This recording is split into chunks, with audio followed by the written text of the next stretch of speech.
Chicos, 20 minutos. 40, 4. Muy buenos días, muchas gracias a todos los medios que están aquí y a todas las personas que nos acompañan y que hicieron posible este reporte de dinero bajo la mesa que hicimos Luis Carlos Ugalde y su servidora. Luis Carlos Ugalde es el presidente director de Integralia Consultores y yo presidenta de Mexicanos contra la Corrupción. Nos acompañan Jimena Mata y Leonardo Núñez, que fueron los coordinadores de este reporte, este casi libro. Les aprovechamos para anunciarles que próximamente hacia septiembre, octubre, Random House publicará este reporte a manera de libro. ¿Por qué lo va a publicar después Random House? Porque esperamos que con la información que tengamos de las elecciones 2018, hacer un capítulo que le vamos a incluir, será preliminar todavía, para ver cómo se reflejan todos estos hallazgos en la elección 2018, una elección, como ustedes saben, muy compleja, muy complicada, la más grande de la historia, y ahí veremos también cómo se comportaron los partidos en términos de sus informes, la fiscalización del INE, y bueno, pues veremos si nuestras recomendaciones de política pública son todavía más vigentes que ahora, cuando tengamos ya los resultados de la elección 2018, así que tendremos próximamente ese libro en Random House. Una vez más, muchas gracias y tiene la palabra Luis Carlos Ugalde. Muy buenos días. Por cierto, aquí hay varios lugares disponibles para la gente que está atrás. Por favor, aprovechen para que estén más cómodos. Javier, aquí hay lugar. Muy buenos días, gracias por estar con nosotros. Como dijo María Amparo, este es un esfuerzo conjunto de Mexicanos contra la Corrupción y la Impunidad e Integralia Consultores. Tanto María Amparo como un servidor coordinamos este estudio. Jimena y Leonardo son los coordinadores de la investigación, y en el texto ustedes van a ver que hay una serie de colaboradores que simplemente quisiera mencionar sus nombres. Están algunos de ellos aquí presentes: Mario Guzmán Montelongo, Benjamín Gil Mayoral, Víctor Lamoyi Bocanegra, Santiago Nieto Castillo, Luis Pineda González y Arturo Ramírez Verdugo. Esto es una obra colectiva. Los capítulos no traen autores en específico, es una obra coordinada y hecha de forma colectiva, y aquí están los nombres. También quisiera mencionar que el libro fue elaborado con más de 60 entrevistas a operadores políticos, gestores de recursos, candidatos y excandidatos, gobernadores y exgobernadores, empresarios, periodistas. Me gustaría que al final, en la página 16, 17 y 18, viene la lista completa de personas que fueron entrevistadas. La mayor parte de ellos accedió a que su nombre aparezca en la obra. Hay algunos que pidieron el anonimato y así se puso. A lo largo del texto no se adscribe declaración textual a nadie en lo individual, simplemente se va narrando la explicación, sus dichos, sus declaraciones, como un método de investigación cualitativa que nos permitió describir un fenómeno que por su naturaleza es difícil de narrar y es difícil de documentar, y creo que en esta ocasión es la primera vez que se logra explicar el modus operandi. La corrupción en el financiamiento de campañas políticas es, creemos, el mayor problema de la democracia electoral mexicana.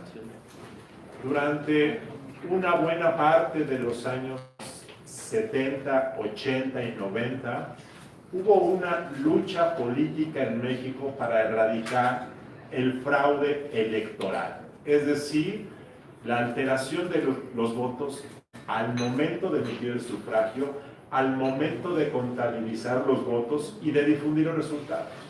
Esta lucha por erradicar el fraude electoral fue exitosa, y a partir de fines de los años 90 y hasta días de hoy tenemos un sistema con integridad y con un blindaje frente a cualquier práctica para alterar los votos.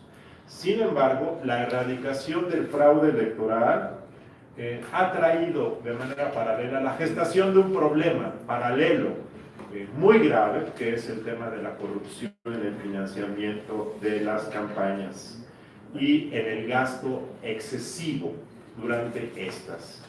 Este libro que hoy presentamos lo que analiza es, por una parte, el fondeo ilegal de contiendas electorales. En unos momentos más María Amparo nos va a explicar cuáles son las fuentes de ese fondeo ilegal. Y por otro lado nos platica en qué se gasta ese dinero ilegal. Básicamente se gasta en lo que llamamos clientelismo electoral, que es la compra, la inhibición y la movilización del voto, y en otros usos como son la cobertura informativa, los estrategas de fenómeno de la fiscalización, y en unos momentos más platicaremos cuáles son los resultados principales de esto. Quisiera que pusieran la siguiente lámina. Las dos, por favor. Antes de pasar la palabra a María Amparo, simplemente quisiera que viéramos esta lámina. Esta lámina lo que describe es el sistema de financiamiento público de partidos políticos a nivel federal y a nivel estatal. Esto lo que nos narra es que en los últimos 20 años México ha destinado una cantidad significativa de recursos públicos a los partidos políticos.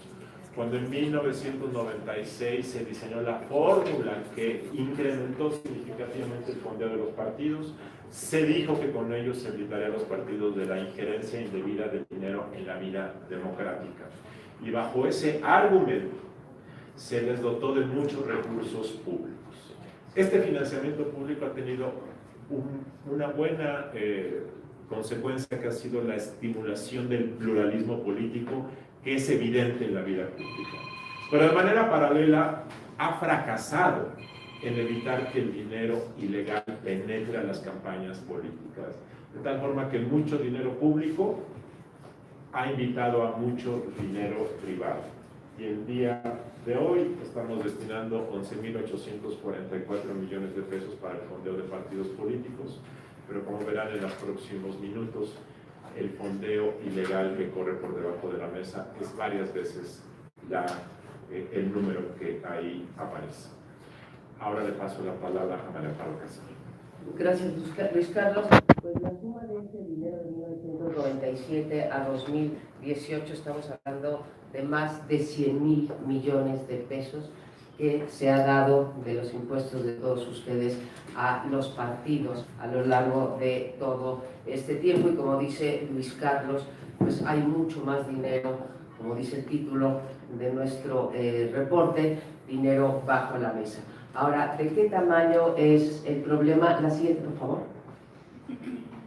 Es muy difícil, se imaginarán ustedes, calcular exactamente cuánto dinero sucio entra en las campañas, y lo es porque, como es un acto de corrupción, es un acto que se tiende a mantener en secreto, y entonces pues tienes que ser un detective para utilizar modelos para ir calculando esa cantidad. El tamaño del problema, como vamos a explicar ahora, es muy grande, y tenemos tres formas de medirlo. La primera es el gasto reportado por los partidos contra lo que vamos a mostrar ahora, el gasto real que se puede calcular que hacen los partidos. El segundo es el tope legal contra lo que también verdaderamente se gasta, y finalmente, como un proxy para poder ver, porque mucho de este dinero en las campañas, ese dinero ilegal, primero tiene que ser transformado en efectivo, de forma tal que no haya hay que esconder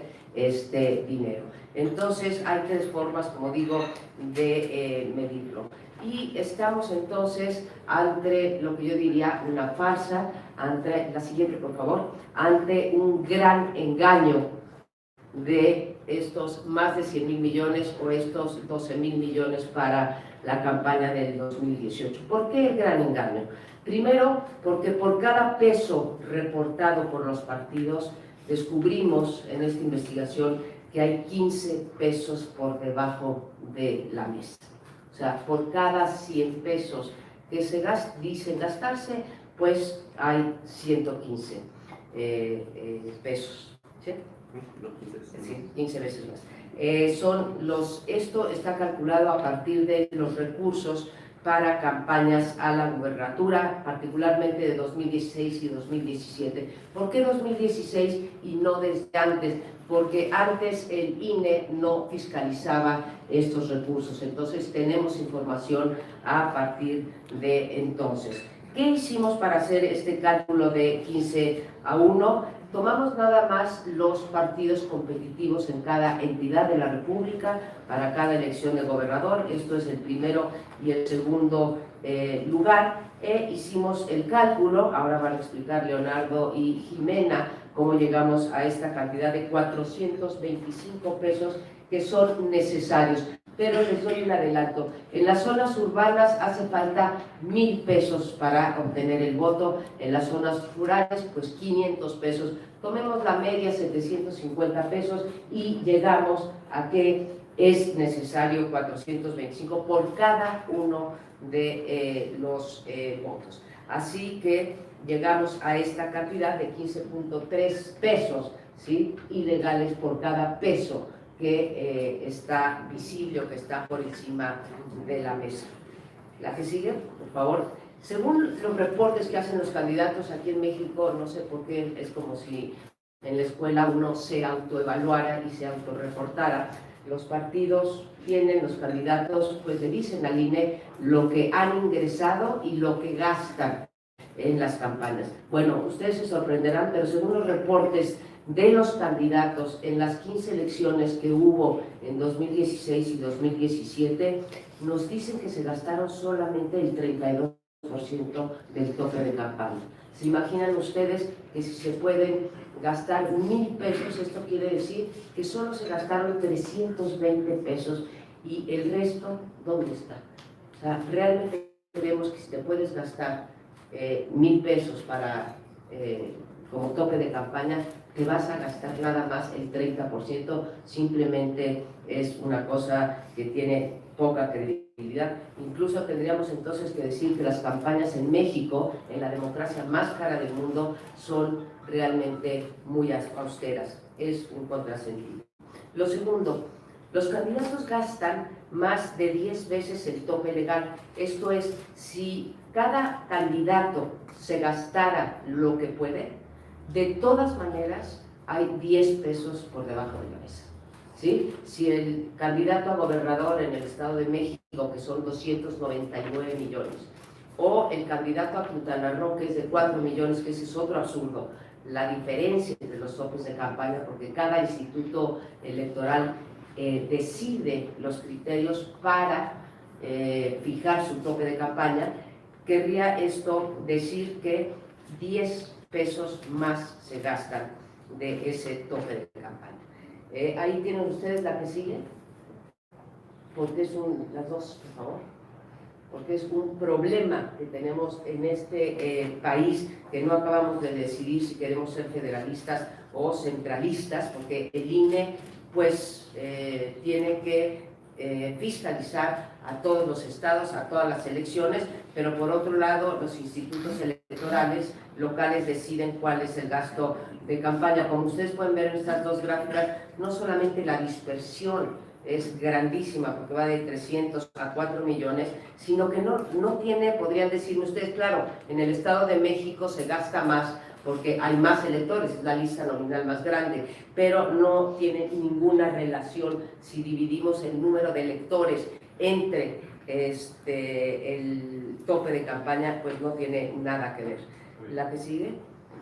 Entonces, ¿qué tenemos? Que el tope de campaña promedio para las elecciones de gobernador 2016-2017 fue de 57 millones Si le agregamos lo que le encuentra el INE, porque una cosa es lo que reportan, luego otra cosa es lo que encuentra el INE y nos dice cuánto dinero que no reportaron los partidos, o sea, ya les agarran ahí la trampa, son otros 27, pero de todas maneras ahí llegamos hasta 425 millones. Ese es el famoso 15-1 que hay entre los partidos.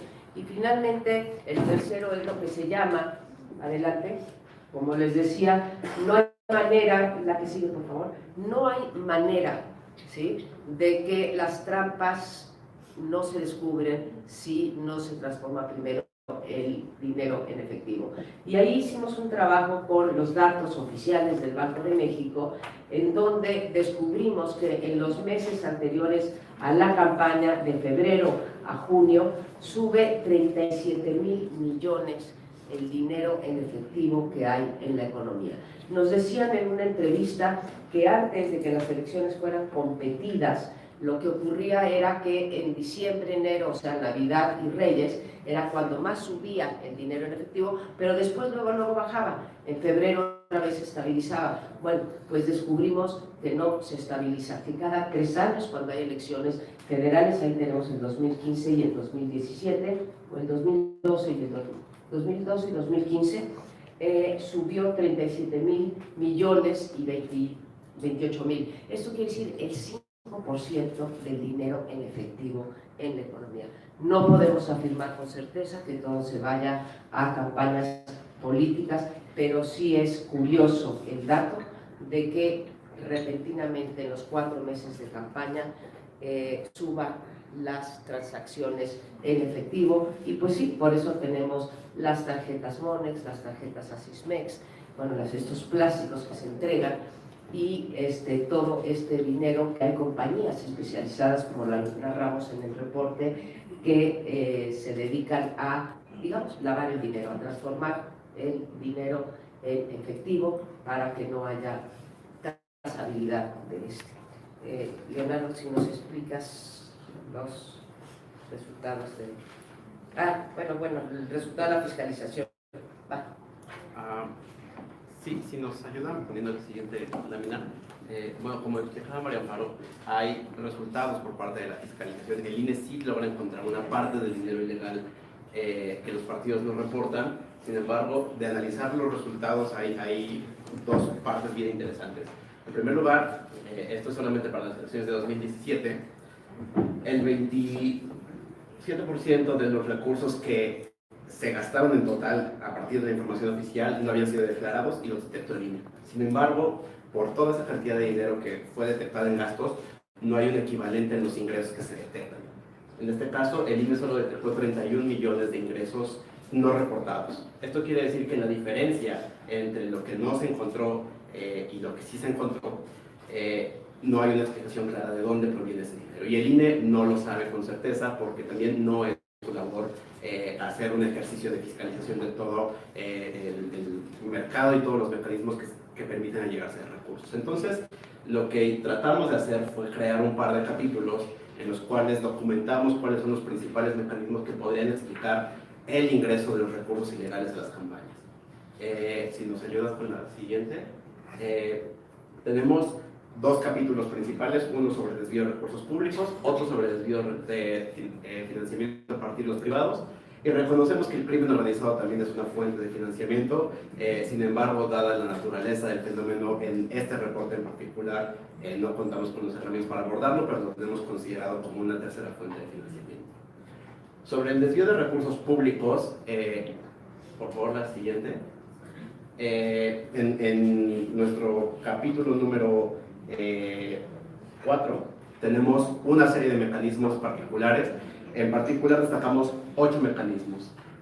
Analizamos cómo se transforma el dinero en efectivo en las diferentes haciendas municipales. Analizamos también el uso de empresas fantasma como medio de acreditación del gasto para poder desviar recursos públicos. Y, usamos también tenemos documentados mecanismos de sobrecostos en las obras y en los contratos. Tenemos también mecanismos de subcontratación forzosa, lo que en mexicano se bautizó como la estafa maestra. Tenemos también descuentos de nómina a partir de los trabajadores de los estados y de las haciendas municipales, que hay casos documentados tanto en FEPADE como en el INE de desvío de recursos públicos, que también tenemos ahí estimaciones y casos particulares. Hay una parte donde analizamos la relación con los medios, que hablará un poquito más adelante Jimena, porque esta es una relación dual en la cual hay dependencia por parte de los dos elementos, la parte política y la parte de la industria de los medios. Analizamos también la industria de los permisos, tanto para el uso de suelo, así como para la asignación de permisos para el montaje y otra serie de mecanismos en los cuales el Estado controla y genera clientelas a partir del monopolio del ejercicio o de la acreditación de permisos. Y finalmente también acreditamos el uso de programas sociales. Entonces, lo que hacemos es crear un catálogo de diferentes mecanismos y lo juntamos con una última imagen que es muy interesante, que es el daño a la hacienda pública. Solo como un dato que aparece en el reporte, si contáramos todos los recursos públicos que son desviados y que están acreditados en la Auditoría Superior de la Federación y los contrastáramos con los recursos que se necesitan para pagar este 15-1, este dinero ilegal bajo la mesa, solamente se tendrían que usar 6.3% de los recursos públicos. Es decir, de ese tamaño es la dimensión del desvío de recursos públicos, y tampoco se necesitaría para poder pagar el dinero de elecciones.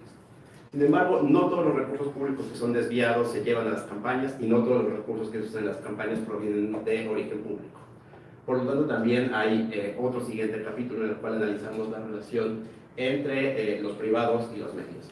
Y aquí hicimos una pequeña categorización en la cual dividimos entre diferentes tipos de aportaciones. Las aportaciones que se hacen directamente en dinero, en efectivo o de manera monetaria, y las aportaciones que se hacen en especie.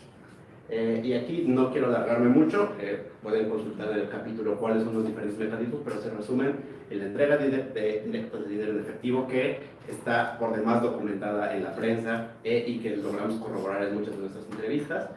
La relación que se genera con ciertas industrias en particular que apoyan a las campañas políticas por la promesa o para generar una relación de codependencia, en la cual identificamos industrias particulares que apoyan, por ejemplo, donando vehículos o integrando personal de la campaña en las nóminas de sus empresas para poder apoyar a un candidato y que después sea recompensado. Analizamos también el esquema de defraudación fiscal. Aquí hay un caso muy particular que ya mencionó María Amparo, que es el caso de SMEX, que también aparece documentado debidamente. Este es muy interesante porque es una empresa que antes de las elecciones movió 1.257 millones de pesos, y solo recordemos que el tope de gas de campaña de ese año para el presidente era de 336 millones. Entonces, una sola empresa fantasma movió casi 4 veces más recursos que el tope permitido. Y finalmente hay un análisis sobre el mercado de las encuestas y el mercado de los medios, que también pocas veces se escribe sobre ellos y pocas veces tenemos documentación más allá de lo anecdótico. Y bueno, esos son los dos elementos principales que documentan la fuente y el ingreso de los recursos. Ahora, ¿en qué se gasta todo ese dinero ilegal? Esta es otra forma de medir el tamaño del problema. Ya nos decía María Amparo, cada voto, ya vimos que en las zonas urbanas cuesta más o menos 1,000 pesos y en las rurales 500. El promedio de esos dos, que son 750 pesos por voto, multiplicado por el número de votos que obtuvo el ganador, es lo que nos arroja 425 millones de pesos. Es decir, si un candidato quiere ser competitivo en una elección y poder comprar el número de votos que el ganador obtuvo, tiene que gastar en promedio 425 millones de pesos. Eso es del lado del ingreso. Ahora, del lado del gasto. ¿En qué se gasta todo ese dinero bajo la mesa? De las más de 60 entrevistas que realizamos, no nos queda duda de que el principal destino del dinero ilegal en las campañas políticas es el clientelismo electoral. Ya lo decía Luis Carlos, otros rubros importantes de gasto son el pago de cobertura informática y también y también el pago a estrategas, consultores e encuestados. Pero voy a pasar a hablar sobre el clientelismo y si me ayudan con la siguiente lámina, por favor. En el reporte hablamos ampliamente de lo que es el clientelismo, pero en síntesis, cuando hablamos de clientelismo hablamos de 4 cosas: de movilizar, comprar, inhibir y coercionar el voto. Ahora, concretamente, ¿dónde se va el dinero? tampoco nos queda duda, después de todas las entrevistas que realizamos, que el principal rubro de gasto, contrario a lo que a lo mejor se cree, no es el pago directo del voto, es decir, no es la compra directa del voto o la entrega de regalos. El principal rubro es el pago de estructuras clientelares, es decir, el sueldo de las personas contratadas durante varios meses para operar precisamente estas estrategias de movilización, compra, inhibición y coacción del voto. Hay varias estructuras, y eso también lo comentamos en el reporte, pero queremos centrarnos en dos, que son las que ven ustedes en la pantalla. Estas son las principales estructuras clientelares que operan durante la campaña y el día de la jornada electoral. Del lado derecho ustedes ven la estructura, cómo es una estructura de de promoción de voto. Estas estructuras operan varios meses antes de la campaña. Del lado izquierdo. Del lado izquierdo de ustedes. Operan varios meses antes de la campaña, tocando puerta por puerta para, como le llaman los operadores políticos, para promover el voto, para ir anotando quiénes son sus simpatizantes, con quiénes pueden contar. Esa estructura lleva un orden. A la cabeza está generalmente el líder del partido o el líder de la campaña de que se trate, y de ahí se desagrega por distritos federales, distritos locales, por municipios, por sección electoral, y llega hasta nivel de manzana o colonia. Y en cada una de estos niveles operan varios coordinadores y varios promotores. Entonces, esta pirámide que se ve, en la realidad son miles de personas que están contratadas durante varios meses haciendo operando esta estrategia. Y del otro lado pueden ver la estructura de operación electoral. Esa estructura es la que funciona el día de la campaña. Es la estructura de representantes de casilla que está en cada casilla urbana y rural, que se encarga de verificar que cada voto promovido efectivamente llegó, votó, y en su caso darle la contraprestación que se le ofreció. En el estudio calculamos que el pago de ambas estructuras en promedio cuesta casi 200 millones de pesos. Si recordamos que el tope promedio de una campaña es 46 millones, solo este rubro, si me ayudan con la siguiente, por favor. Veíamos hace rato una gráfica parecida, nada más que ahora las barritas grises se ven muy pequeñas. Ese es el tope promedio, ese es el tope de gastos de campaña en todos los estados. Y las rojas es lo que cuesta solo la nómina, o sea, solo la nómina de las estructuras clientelares. Solo ese rubro supera más de 4 veces el tope legal de gastos de campaña. Ahora, si sumamos los otros rubros, la siguiente, por favor, vemos que sumándole la compra del voto, más o menos 20 millones, inhibición del voto, que esta es una modalidad no tan nueva, pero vale la pena explicarla. Consiste en comprar credenciales de elector el fin de semana antes de la contienda para garantizar que ese elector no vaya a votar y así restarle votos a mi opositor. Finalmente, la movilización del voto, que consiste en comprar o rentar camiones o contratar taxistas para ese día. Finalmente, la entrega de regalos. Si sumamos todo eso, el gasto en clientelismo, solo en clientelismo, en promedio, son más de 290 millones de pesos. Esto es a nivel entidad, estamos hablando de elecciones a nivel gobernador, y este es el gasto promedio. Desde luego puede irse mucho más arriba en entidades grandes o ligeramente más abajo en entidades pequeñas. Y solamente quisiera hacer una aclaración. Esta es una estimación muy conservadora.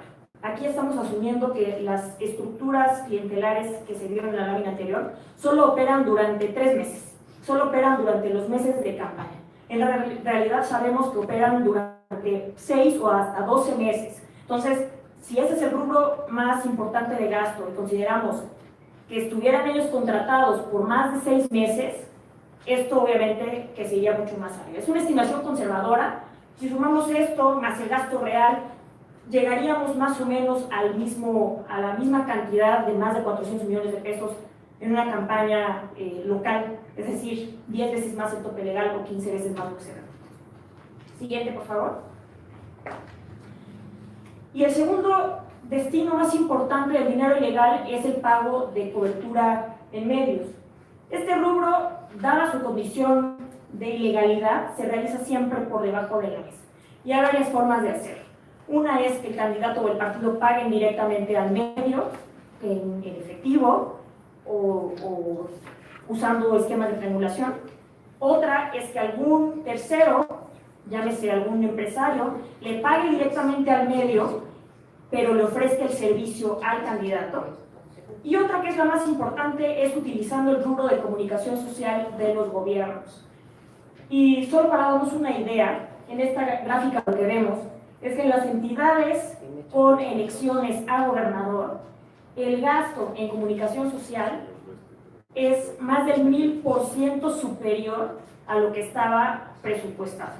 Entonces, ahí nos podemos dar una idea también del tamaño del problema en este otro rubro de gasto. Le regreso la palabra a Luis Carlos. Empezando a tomar una perspectiva global del bosque, quisiera hacer 2 o 3 comentarios. Primero, esto es un problema sistémico.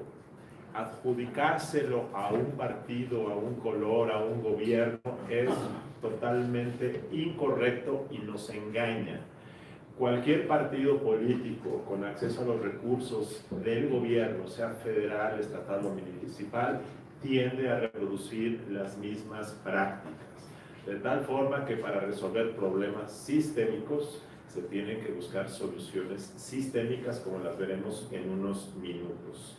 Segundo tema que quisiera resaltar, la unidad de análisis de ese estudio de elección de gobernador, porque hay más información disponible, porque hay 32 elecciones cada 6 años y porque nos permite hacer este análisis global del costo observado. Esto se puede extrapolar hacia arriba para una elección presidencial y esperamos que en nuestro libro que comentó María Amparo, que se publicará hacia octubre, podamos ya incluir los datos disponibles que habla sobre esta elección presidencial, pero en este momento son datos de elecciones de gobernador. 2 comentarios muy importantes. Ahora, pensando globalmente, ¿qué está pasando? ¿Por qué está fracasando el sistema de financiamiento de partidos? Primero, por una buena noticia, que es que hay más competitividad. Y si hay más competitividad, los partidos requieren más inversión para ganar elecciones. A eso se debe el tema de las estructuras clientelares que comenta Jimena. Y hay partidos, en el libro ustedes van a encontrar una reflexión de qué tan efectivos son los intentos de compra del voto, por ejemplo. La respuesta es que es muy limitada la eficacia. Pero muchos candidatos dicen, si yo no le doy, el vecino le va a dar y mejor le meto gana. Entonces, la competitividad electoral te ha incrementado. De hecho, cuando el PRI enfrenta una elección muy complicada en 1988, fue bajo la presidencia de Luis Donaldo Colosio, que en paz descanse, que se empezó a gestar este nuevo modelo de movilización electoral que hoy casi todos los partidos han emulado. Segundo tema, porque hay una fiscalización imperfecta, una fiscalización incompleta. Esto no es culpa del Instituto Nacional Electoral, sino es una ingenuidad de los legisladores que piensan que poniendo a muchos auditores a revisar las cuentas de los partidos vamos a saber lo que pasa en la realidad. En la realidad lo que pasa es que los partidos y los candidatos hacen reportes incompletos, hacen una doble contabilidad y reportan lo suficiente para no rebasar los topes de campaña y para poder cumplir con la autoridad. Y lo que el INE hace es iniciar su fiscalización básicamente con base en los informes de los partidos, pero hay mucho dinero por debajo de la mesa que nadie ve. Cada vez más, como verán en este estudio, sobre todo en los últimos 2 o 3 años, el INE empieza a ver cosas que no le reportan, pero son cosas visibles como espectaculares, como publicidad en redes sociales, como el tema de los representantes de partidos en casilla, pero buena parte del clientelismo electoral que nos comentó Jimena no es observable, no es documentable, y como es en efectivo, nadie puede ver con lupa lo que ocurre. La fiscalización es imperfecta. Tercer tema que quiero comentar, las reglas del juego están desalineadas.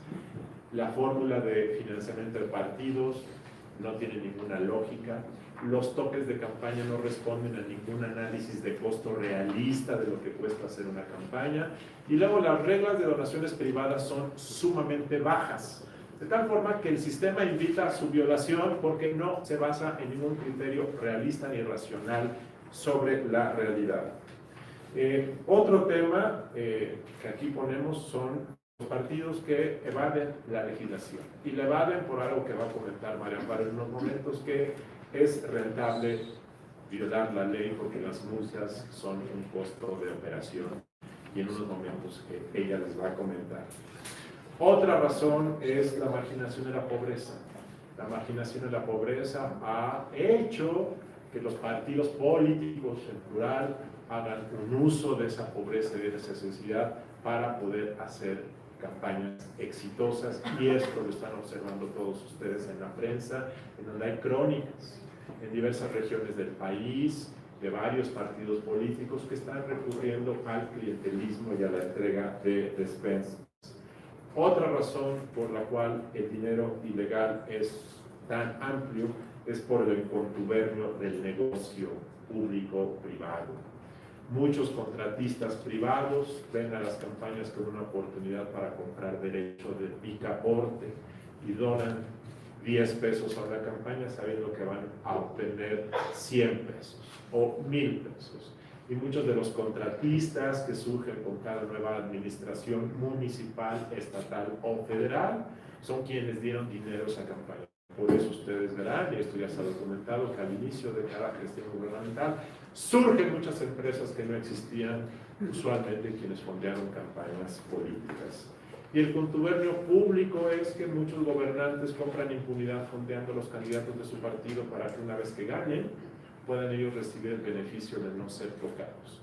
Con frecuencia nos dijeron muchos candidatos que hay gobernadores que fondean de manera cruzada, es decir, a sus entidades y a candidatos de otras entidades, y en ocasiones gobernadores que fondean a candidatos de su partido y de otros partidos para que el sector sea múltiple y no haya posibilidad de error. De tal forma que estas son algunas de las razones que nos están llevando a este, reitero, que es el problema más grave de la democracia mexicana. Gracias, Luis Carlos.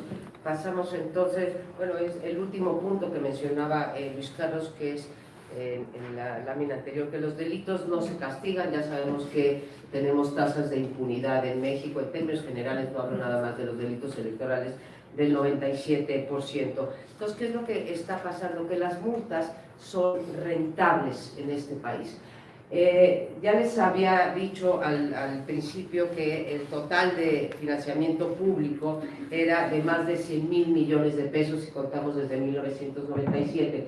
Aquí lo que estamos viendo es las multas que se les ponen a los partidos o a los candidatos por rebasar el tope de campaña, por hacer cualquiera de las trapacerías que oímos todos los días. Pero claro, es perfectamente rentable porque solamente es el 3.6% lo que se les multa de todo el dinero público que reciben, ¿sí? La multa equivale al 3.6%. Entonces es como si yo voy al banco, pido un préstamo, caigo en el no pago, pero pues solamente me multan con 3.6%, pues me conviene, ¿sí? Me conviene no haber regresado ese préstamo. Entonces esto se convierte en un gran incentivo de los partidos, muchas veces lo hacen conscientemente. Si me cachan, en primer lugar hay muy pequeño chance de que me descubran, pero si me descubren, ¿sí? Pues yo estoy recibiendo 11,000 millones y me están cobrando 3% de esos 11,000 millones, pues yo amarro el puesto, violo la ley, amarro el puesto y sigo adelante con una carrera política que seguramente va a ser rentable, no solamente en términos políticos, sino en términos económicos. Para terminar,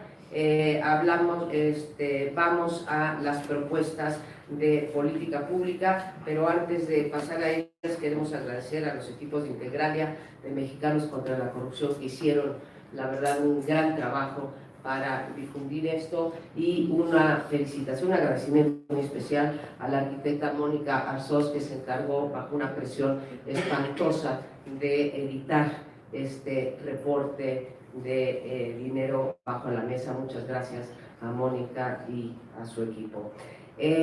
Vamos entonces a las propuestas de política pública que se derivan del estudio. En primer lugar, proponemos, ¿sí?, que tenemos que revisar todo el esquema de financiamiento público, y por eso ponemos ahí una ley electoral y financiamiento público base cero. Por ahí en el libro contamos la anécdota de que cuando se puso el primer tope de campaña, Zedillo, ¿verdad?, de financiamiento de campaña, Zedillo dijo: ¿cuánto hace falta para que el PRI lleve a cabo una elección? Y le dijeron: tantos millones. Y eso fue lo que decidieron que iba a ser el gasto de financiamiento, ¿sí? Bueno, de ahí se empezaron a cambiar las fórmulas y llegamos pues a estas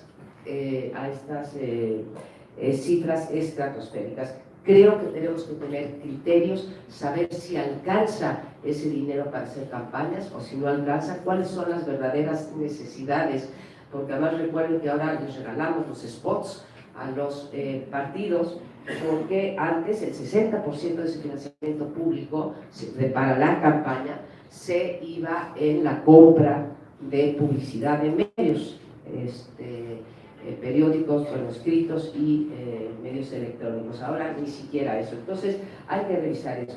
Segunda, hay que revisar esa lámina que les pusimos, que va de 4 millones a 299 millones, con criterios que van desde la lista nominal hasta lo que cuesta en cada territorio hacer una, porque hay territorios mucho más extensos que otros, pero tener criterios generales de topes de gastos de campaña para que no tengamos estas disparidades. Una tope de campaña muy alto, como sería el del Estado de México, te incentiva, cada uno tiene un incentivo perverso. Uno muy bajo te incentiva a violar la ley porque no puedes con 4 millones hacer una campaña para gobernador. Nos decía en una entrevista el gobernador, que no está aquí, por cierto, el gobernador de Quintana Roo, que para sentarse, y otra en Nuevo León, para sentarse a la mesa de póker, a la mesa de las elecciones en Nuevo León, necesitas cuando menos 900 millones de pesos para sentarte a la mesa. Y en Quintana Roo nos decían que se necesitaban 500 millones, eso para empezar, para poder ser candidato, ¿no? Entonces, bueno, hay que ver con qué criterios. Después, el sistema de fiscalización. Al INE le han puesto una cantidad de tareas y de facultades que no debería de tener el órgano electoral. Organiza y organiza muy bien las elecciones. El día de la jornada electoral las cosas funcionan como una maquinaria de relojería, y si no que lo diga aquí está el exconsejero presidente, ahí no está el problema, pero no tienen las capacidades para fiscalizar, y a pesar de que se le da mucho dinero al INE, tampoco tiene la capacidad de inteligencia financiera para poder hacer esto. Entonces sugerimos que haya un sistema integral de fiscalización en donde esté el sistema de administración tributaria, que ha mostrado tener altas capacidades técnicas. Una cosa es que se usen los órganos, digamos, del gobierno con fines políticos, como hemos visto en la Procuraduría, como hemos visto en otras instituciones, pero una cosa distinta es que sí tienen demostradamente las capacidades. Entonces, ¿por qué no usar al SAT, a la Auditoría Superior y a la Unidad de Inteligencia Financiera para hacerlo? La otra es México, para ser la 14ª economía del mundo, tiene un nivel de bancarización pequeñitito.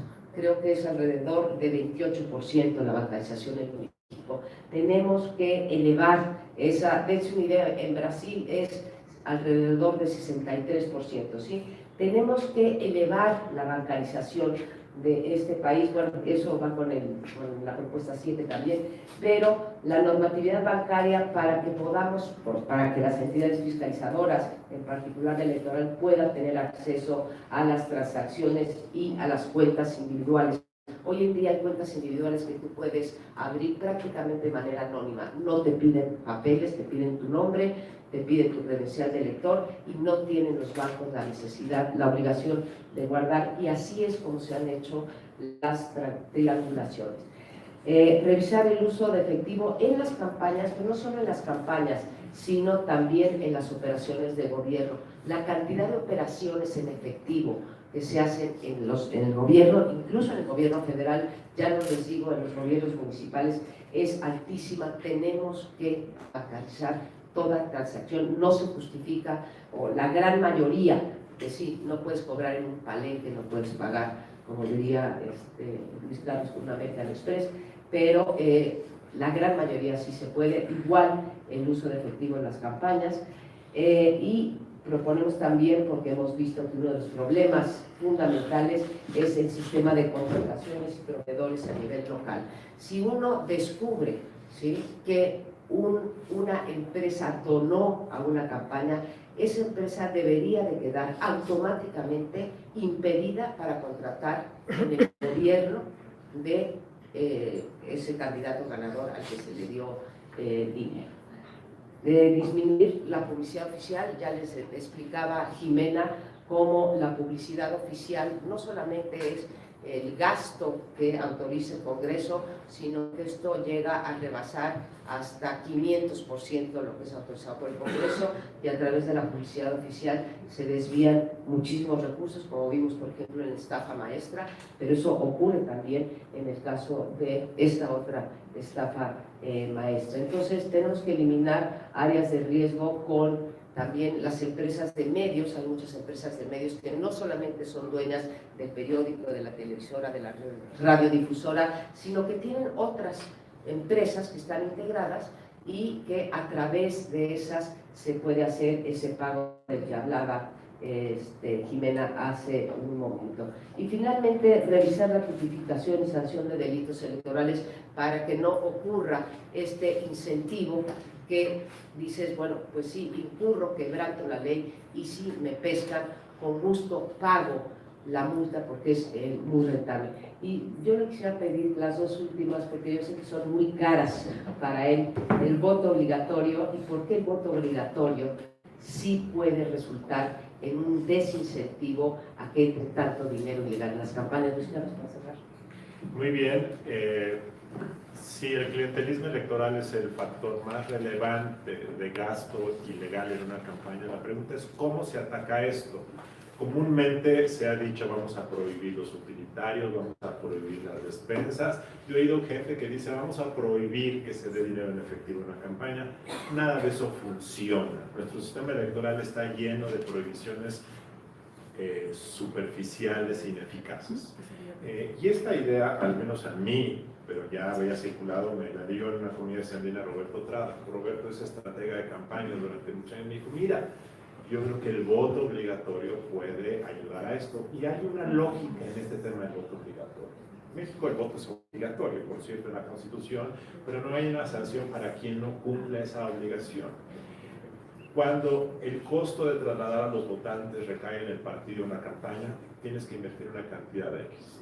Si el ciudadano está obligado a ir porque sabe que si no lo hace recibe una multa o no puede realizar trámites oficiales, entonces el costo se traslada del partido o la campaña a la sociedad.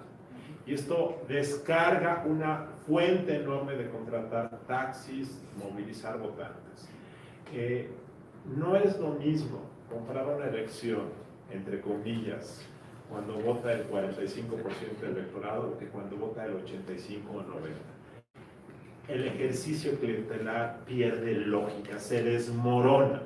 Y por lo tanto pensamos que hacer efectivo el voto obligatorio es una manera inteligente y eficaz de romper los cimientos de la lógica del clientelismo electoral.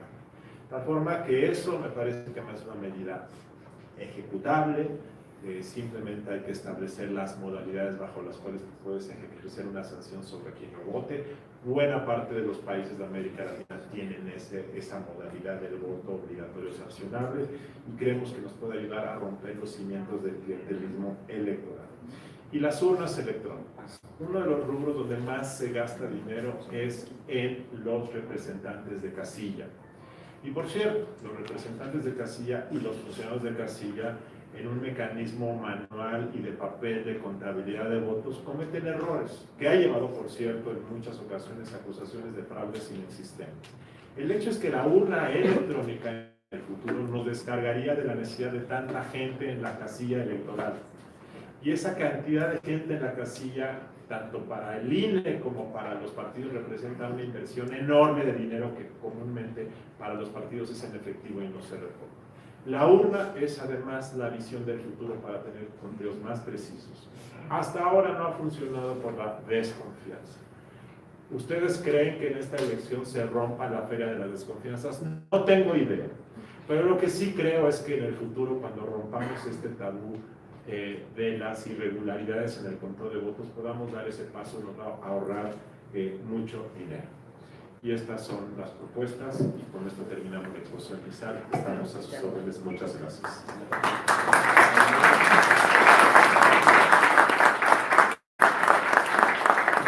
Pero antes de continuar, les queremos decir que todo el documento está en la página www.dinerobajolamesa.org. Ahí está toda la información disponible para ustedes. Les agradecemos su presencia y ahora vamos a pasar al espacio para preguntas y respuestas de los medios. Les pedimos si dan su nombre, el nombre del medio y la pregunta que tienen, por favor. Si pueden alzar la mano para que les pasemos el micrófono.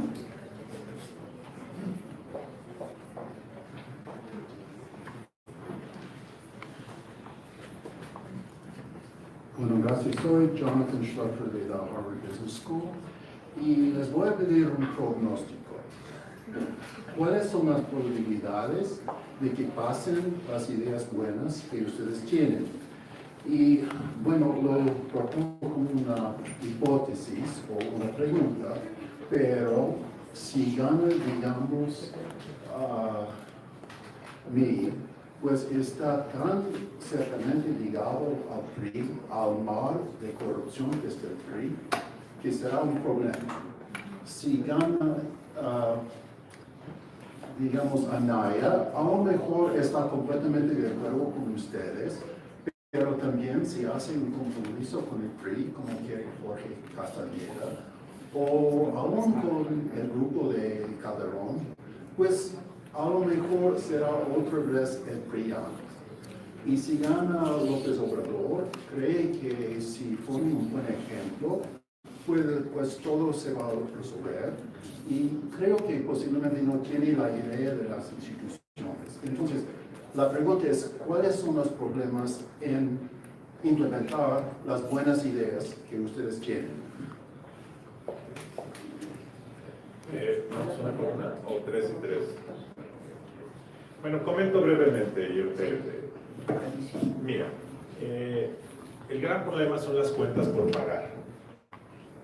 Entonces, cualquier elección, incluida esta, que además es la más grande de la historia de México, va a dejar cuentas por pagar por varios años.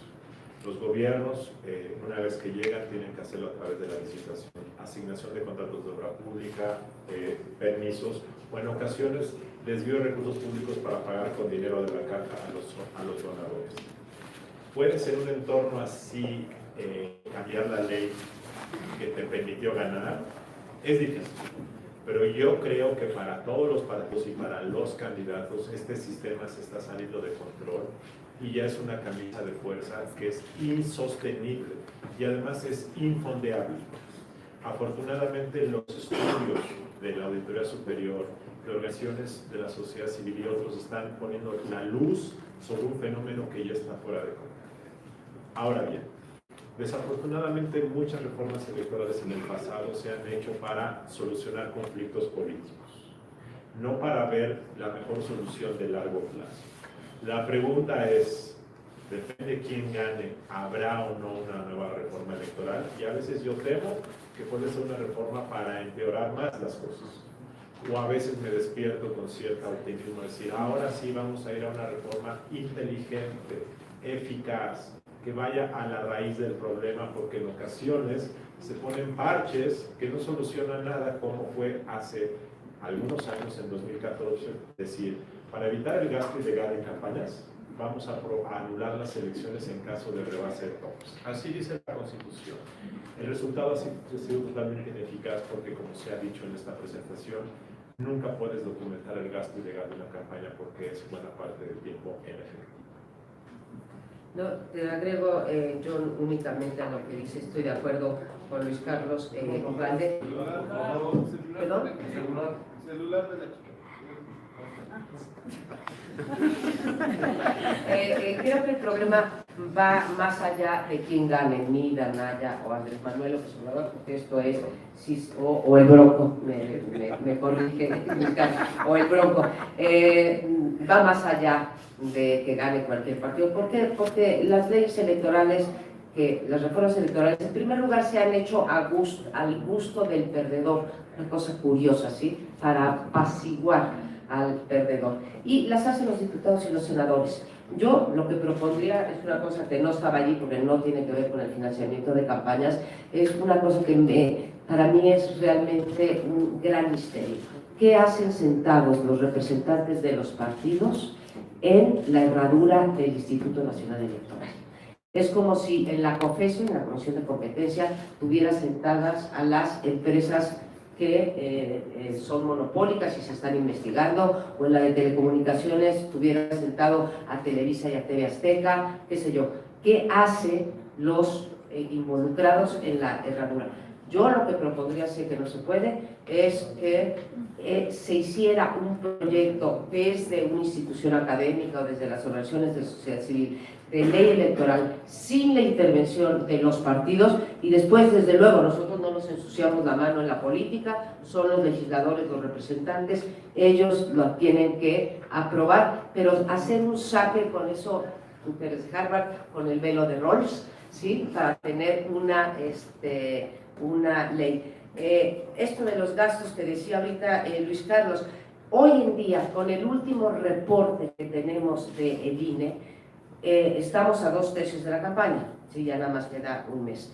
Anaya ha reportado 48% del total de gastos de campaña, Mide 34%, Andrés Manuel se ha gastado 9% de lo que se puede gastar, que son 429 millones, y el Bronco se ha gastado el 3%. Así están las cosas, así que vamos a ver, ahora que hagamos el nuevo libro, con el capítulo del 2018, a ver de a cómo nos toca. Gracias. Buenos días, Nayeli Cortés del Heraldo de México. Tengo dos preguntas. La primera, como parte de las propuestas que tienen, ¿visualizaron qué papel jugaría la FEPADE? Porque pese a que ustedes están concluyendo que el gran problema es el clientelismo electoral, resulta que la FEPADE lo único que tiene son investigaciones por mal uso del padrón electoral, al menos en esta administración. En esta gestión, en la gestión del actual fiscal. Y en segundo lugar, su opinión sobre el caso del Bronco. El INE ayer concluyó que él incurrió en una serie de irregularidades que implicaron triangulación de recursos públicos y de recursos de empresas. Y quisiera preguntarles su opinión sobre esto, porque en teoría es un candidato independiente, que no formaría parte de este andamiaje del que ustedes hablan de este contubernio entre partidos, gobierno y demás, y parece que las candidaturas independientes pues no son tan... Primero, lo del Bronco, no he leído a fondo la nota, pero entiendo que se usaron triangulaciones de empresas mercantiles para fondear a sus promotores del voto, los llamados auxiliares, los que recopilaban las firmas en teléfono. Bueno, si ese fuese el esquema, es muy parecido a muchos esquemas de los últimos años.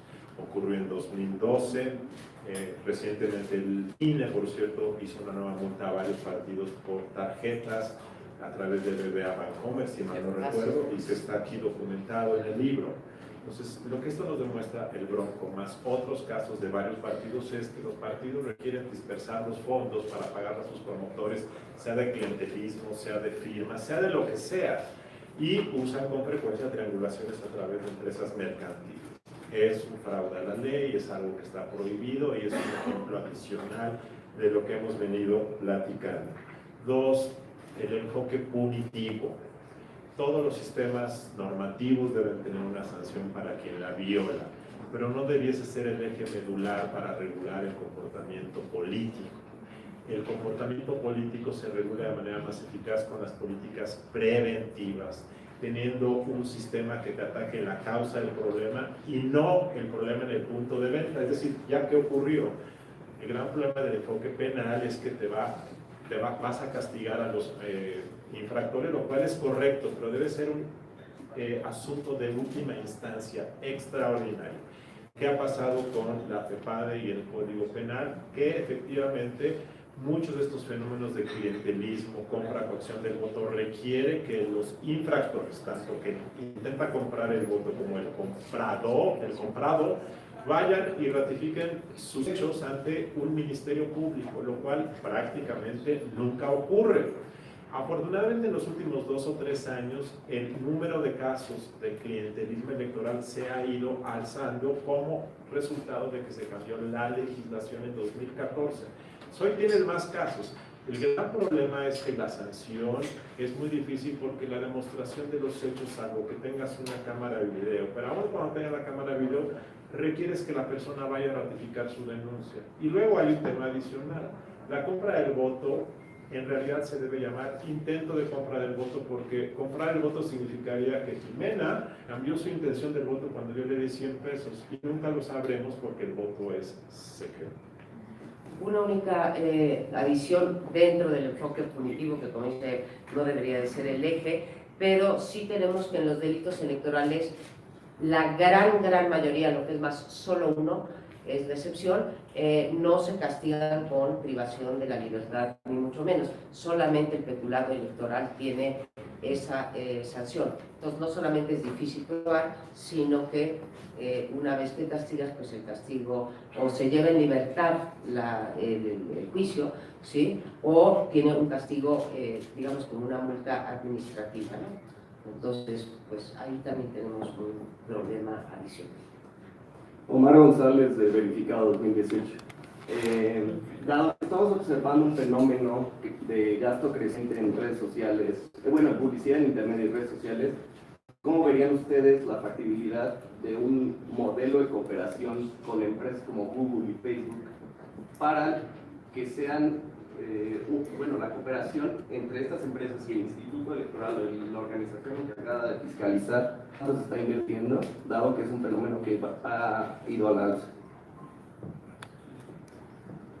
Mira, que yo creo con Luis Carlos que más tener una vigilancia, obviamente, aunque sea en tiempo real, pero finalmente es post, ¿sí? Lo que tenemos que hacer es cambiar la normatividad para que los incentivos no estén del lado de meter dinero sucio en las campañas. Es cierto el fenómeno que tú mencionas, que no solamente es en los periódicos y en los medios de comunicación tradicionales en lo que se gasta. Ya tuvimos recientemente que finalmente no ocurrió, no sé si fue el caso de Coahuila, es Coahuila, ¿verdad? Con lo de Google, no aceptó el tribunal la sanción que había puesto el Instituto Nacional Electoral. Esto de aliarse con precisamente las grandes corporaciones tiene, como cualquier otra medida de ese tipo, pues es un cuchillo de doble filo, ¿sí? Por un lado, necesitan abrir información, que es parte del motivo porque no se aceptó lo de la multa que se hizo con Irlanda, que habían pagado los partidos para la publicidad, y pues la cuestión, como digo, de datos personales. Entonces, pues no estoy segura que la vía fuera esa, la de hacer un convenio. Creo que hay también otra vez en el SAT los mecanismos suficientes, la tecnología para poder hacer un seguimiento de la publicidad. No es tampoco rocket science seguir la publicidad en estas páginas o en una muestra de estas páginas para hacer la extrapolación. Creo que lo podríamos hacer, y aprovecho para felicitar a Verificado por su gran trabajo. Rafael Montes, de Milenio. Solo preguntar, esta propuesta del voto obligatorio parece algo polémico, ¿no? ¿Y qué sanciones serían las que se podrían aplicar para obligar a los ciudadanos a que ejerzan su voto? ¿Y cómo contrarrestar la polémica que podría surgir en ese sentido? Mira, yo hace algunos años estaba en contra de la idea porque pensaba que el voto voluntario era más democrático, producto de tu libertad individual para ejercer tus derechos políticos. Pero creo que aquí hay un bien tutelar mayor, que es cuidar la integridad del sistema, de la corrupción en el fondeo de campañas y en el clientelismo electoral, que te distorsiona muchísimo la libertad del sufragio. Así es que si vas a obligar a que muchos vayan a votar y de alguna manera afectar su libertad de quedarse dormidos el domingo, o vas a afectar la libertad de millones de personas que viven en la marginación, yo prefiero afectar la libertad de quienes se quieren quedar en su cama dormidos. Habiendo dicho lo anterior, quiero también decirte algo, que efectivamente quien vaya a votar de forma obligatoria la primera vez a lo mejor no reflexiona mucho, va enojado y a lo mejor anula su sufragio. Pero te aseguro que como una rutina democrática, con el paso de los años se va a convertir en un ejercicio democrático, reflexivo, que nos va a ayudar mucho. Ahora bien, lo polémico podría venir del tema de la sanción. Y podría venir incluso en un análisis de desigualdad económica, decir esto va a afectar más a los que menos tienen. Bueno, la compra del voto y la emisión del voto ya afecta la libertad de los que menos tienen. Entonces, ya tenemos un problema en términos de afectación de los derechos con base en el nivel de ingreso. Pero podríamos poner una sanción en términos de no poder llevar a cabo trámites oficiales, por ejemplo. O B, podrías poner una sanción pecuniaria proporcional a tu nivel de ingreso, como se hace en algunos países, u otra más. Simplemente el tema es discutir cuál es la modalidad que sea eficaz, que sea administrable y que permita que todos vayan a votar como una obligación del derecho al voto. Esa es la propuesta y creo que en ese sentido lo polémico que podría ser debe ser explicado en términos del bien superior al otro. Nada más mencionar que en México el voto es obligatorio, pero es una norma imperfecta porque no tiene una sanción atada a ella. A los mecanismos que hay en países de América Latina, como multas, o que no puedes llevar a cabo un trámite, por ejemplo, no puedes sacar tu pasaporte, o no puedes tener acceso, eso ya se ha quitado a los servicios de salud. Hay una muy curiosa, que creo que no funcionaría en México, pero es mi obligación mencionarla. En Italia se publica una lista de los malos ciudadanos. En México no funciona esto del public shaming, la vergüenza social, ¿sí? No castigamos, pero hay países en que no, digamos, ponen una lista, sino ponen una lista como en sus condominios, los que no hemos pagado nuestra cuota del condominio. Pero eso no abriría otras puertas a corrupción otra vez para hacer trámites, aunque estés impedido para ello. Bueno, siempre va a haber rondas de corrupción para combatir otro fenómeno, pero me parece que es una medida inteligente para solucionar muchos problemas y empezar a atacar causas y no consecuencias. Buenos días, Fernando Vázquez, soy ciudadana de voto Armada. Me parece que el resultado del análisis explica en buena medida por qué hay una suma de incentivos perversos que al final del día nos explica por qué hay lo que hay en este interesante hallazgo. En aras de prevenir y no actuar de manera reactiva, me gustaría escuchar la opinión de ustedes en términos de el impacto que tendría dividir claramente la administración pública de la política como una solución para romper los incentivos perversos. ¿Me explico? ¿Sí? Si me hacen el favor de compartir su opinión. Es decir, poner una línea muy clara entre administración pública por un lado, empezando quizá en un servicio civil de carrera eficaz, y por el otro lado, en todo caso, la carrera política, para no mezclar intereses en un momento y en otro. Estaría bueno, pero en ningún país del mundo hay esta, digamos, separación. Incluso ahí donde... ¿Reino Unido? Bueno, digo, aún ahí, fíjate que ahí iba, aún en donde tienes un servicio civil de carrera tan fuerte, tan robusto como sería Inglaterra, pues hemos escuchado varias veces digo, no a los niveles que México, ¿sí? De cómo gente de la burocracia se involucra en elecciones. En principio aquí también está dividido, una vez que tú llegas al puesto te vuelves parte de la administración pública y esos dineros que te toca a ti administrar deben de ser para los propósitos que decida tu Congreso federal o local y el Ejecutivo simplemente ejecuta la voluntad de los representantes. No es así.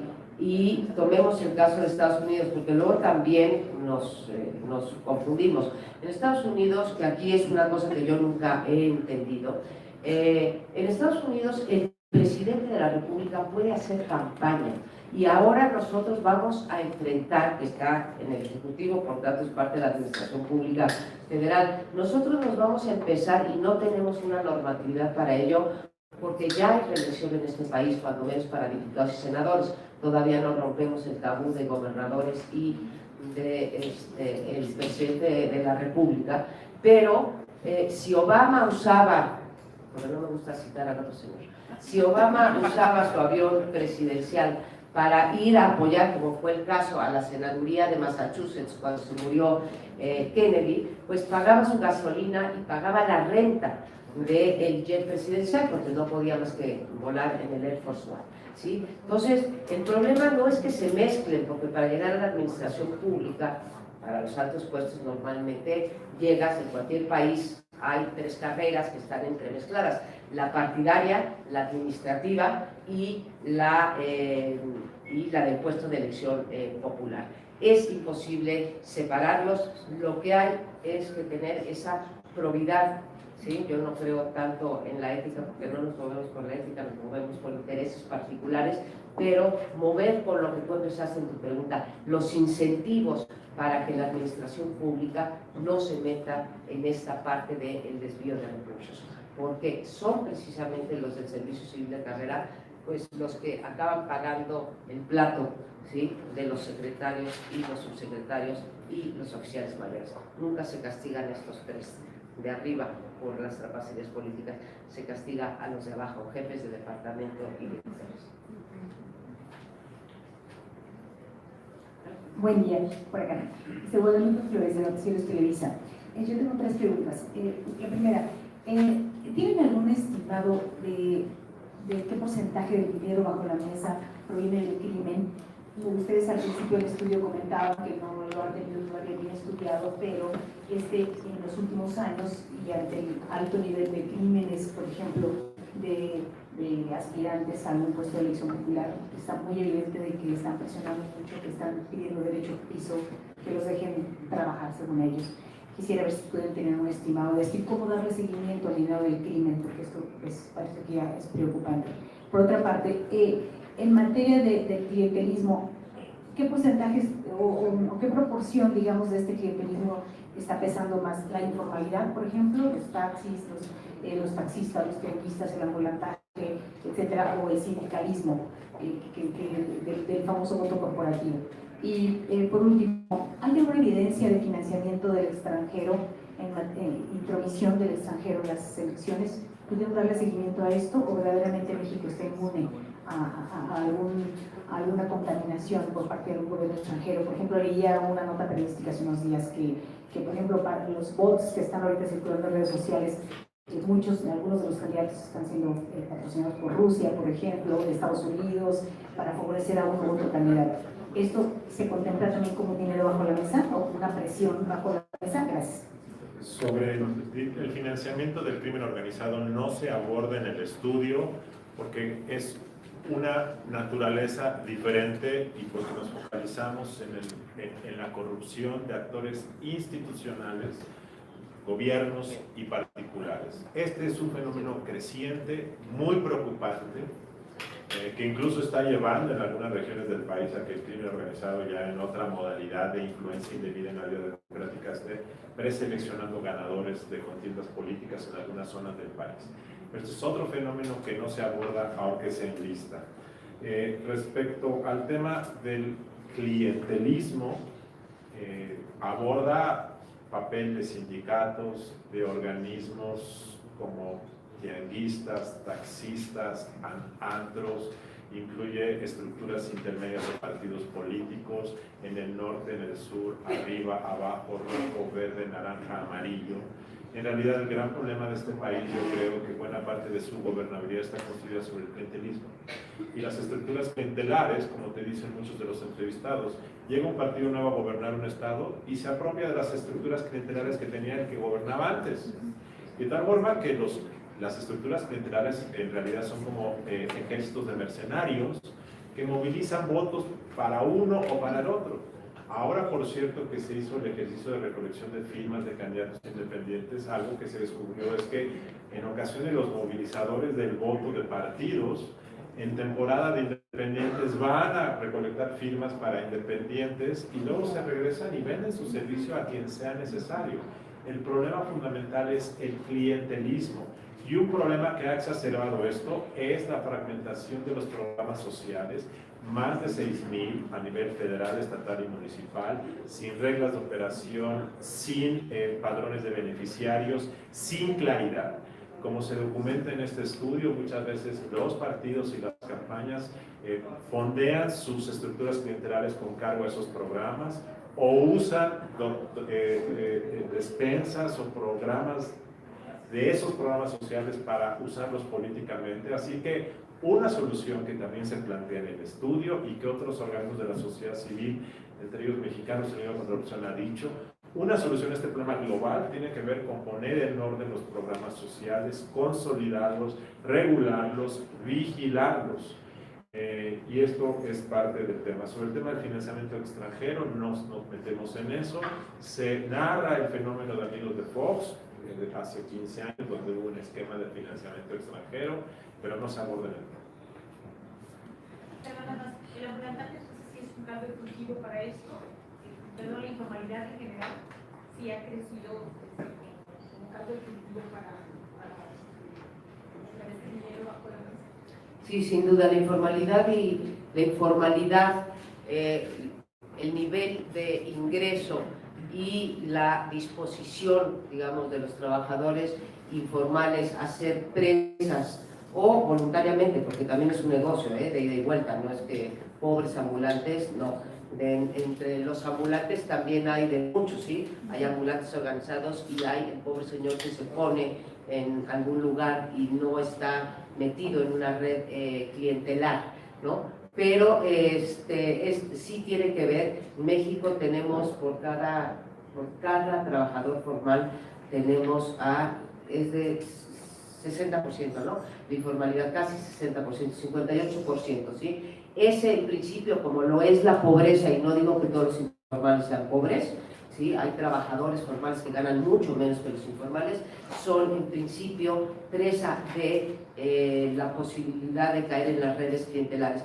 Ahí en el estudio ponemos en algún momento el mapa de la República y sí hay una relación entre aquellos estados, digamos, más pobres y donde más clientelismo hay. Está ahí documentado. Damos paso a la última pregunta. Gracias, Luis Méndez de Efecto TV. Me gustaría hacer dos preguntas. La primera, ¿tienen algún dato sobre el clientelismo respecto a estados gobernados por el PRI versus el PAN? Es decir, ¿cómo se desarrolla y cuáles serían los porcentajes? ¿Tienen el dato? Y segundo, la pregunta es, estas tarjetas que está repartiendo Alejandra Barrales, que anuncia para las jefas y para los jóvenes, ¿serían una especie de financiamiento de dinero bajo la mesa desde su perspectiva? La primera, dejo la segunda. La primera del clientelismo, como decía Luis Carlos, se van heredando las clientelas. ¿Por qué? Porque las clientelas funcionan con base en dinero y quien tiene la posibilidad de entregar este dinero normalmente es el partido gobernante. Y sí somos muy claros en el estudio que atraviesa por todos los colores y por todas las etiquetas partidarias, ¿no? Entonces, no son movibles, así como hay chapulines entre los candidatos a partidos que se mueven de un partido a otro de acuerdo a si te dan la candidatura o no. Lo mismo pasa con las clientelas. Las clientelas son casi por naturaleza, salvo en la época dorada del PRI, son por naturaleza cambiantes, van de un partido a otro. Supongo que esto de Barrales tiene que ver con las tarjetas que te prometen un beneficio futuro. Esto ha ocurrido con varios partidos políticos en una sentencia controvertida y yo creo que desafortunada del Tribunal Electoral. Dijo que son publicidad y que por lo tanto son válidas, pero claramente en el fondo ese tipo de entrega de tarjetas que te prometen un beneficio futuro dan pie, por supuesto, al clientelismo electoral que creo que es necesario desterrar. Pues muchísimas gracias por su atención. Muy buenos días.